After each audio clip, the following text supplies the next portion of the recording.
211 Republicans voted to protect the. Mhm. They voted to keep the vote. Explain that to me, though. How are they justifying that? They can't. They were told to by Trump, and they're just doing it.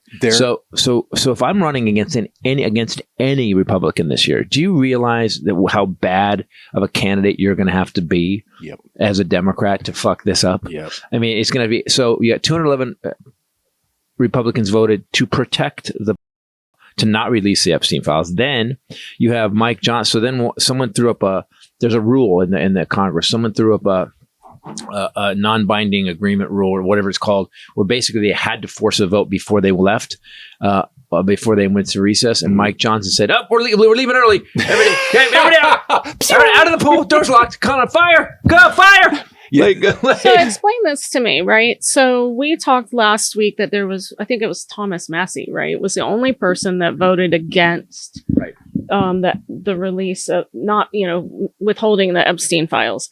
But Tim Burchett, who is being louder than any of them, he's the guy from Tennessee. He is the one that heads up the committee that decided they were going to subpoena Ghislaine, I know I had to think. Mm-hmm. How did her brother say it? Mm-hmm. Ghislaine Maxwell. So why did he vote against releasing the files? Because they all know that Trump's in it, and they all know that what happens now is that means. So I don't think there's any good move for them right now. Here's what I think. So because these guys all speak.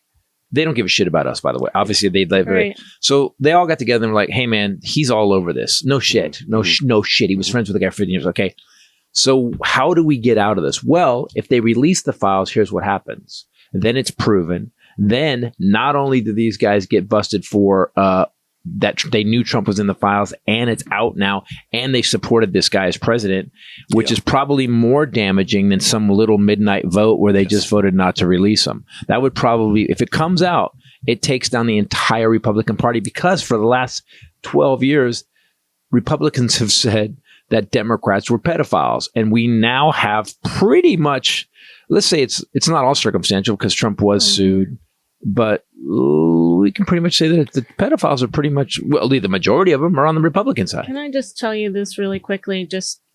I just like to pepper in depressing news. Republicans have pushed to name the Kennedy Center's Opera House after Melania Trump. What? The immigrant who came here illegally?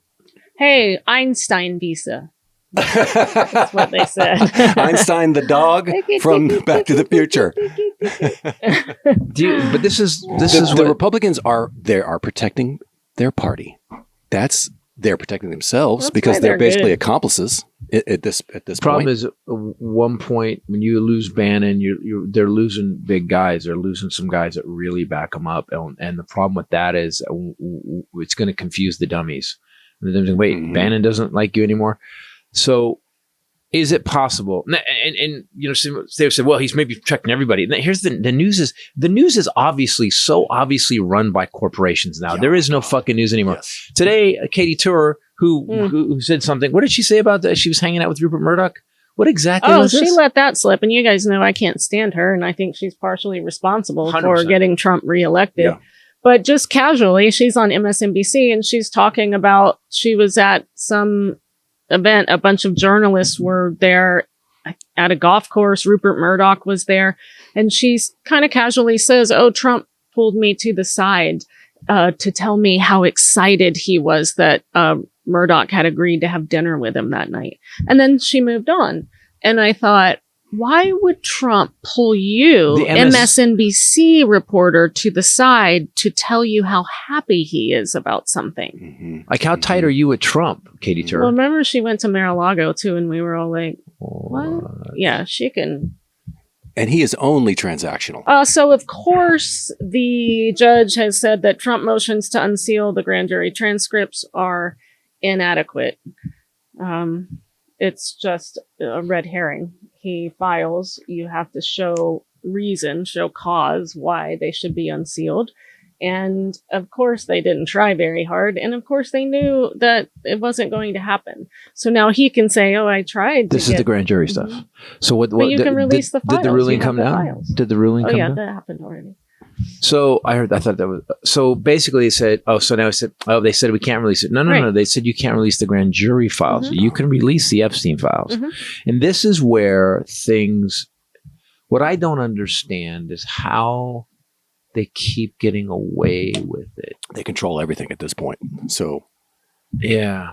So why didn't Biden release them? They're using it as a distraction now and saying, well, Biden didn't either. Well, that's not what we're talking about. We're talking about you, but you can now. Why didn't he? And somebody made a good point today, somebody I didn't like, and I hate it when that happens, that also Democrats in the Senate and the House were quiet. They didn't care about the Epstein files because we knew he was never coming back. He fucked up the worst pandemic in 100 years. We knew damn well he was never going to be president again. Go ahead. Me? Thank you. But for the greater good, it had nothing to do with Trump. For the greater good, wouldn't we want that to be unsealed, to find out who was being protected all that time, what rich and powerful men, because it's going to be all men. And even if it's Democrats, I want to know. Ghislaine. Yep. I want to know if it's Democrats too. I do too. And I've seen that. Have you seen those posts from people like on Threads where they're like, funny, you guys don't ever talk about this guy and it's Bill Clinton. And we're like, no. We want him to go to prison too. If he raped little girls, bye. He had an affair. That's the difference with us and the guys. You need to understand if you again, I think there should be a wet room off of any courtroom that pedophiles and murderers, they just walk in and you hear them muffled, and then that kind of wet room. Yeah, boom, that's what I mean. Like where you just and then they paint and put the crematorium in the room. Just let it just. Sorry, guys. Sorry, it's a little loud. You just walk into a needle. So Florida got denied.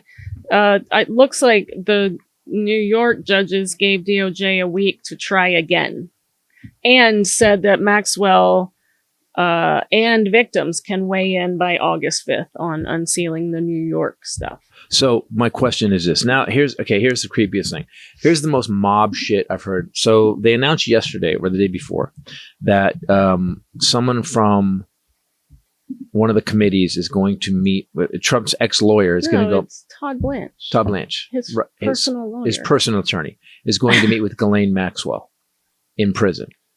To make a deal. But a deal about what she's already convicted. He's just going to go fucking talk deal to her. See if she wants to tell He's anything. now the U.S. Deputy Attorney General. He was his private lawyer who, remember, was the note taker in the top secret documents case. And he actually had to submit his notes and testify against Trump for the grand jury.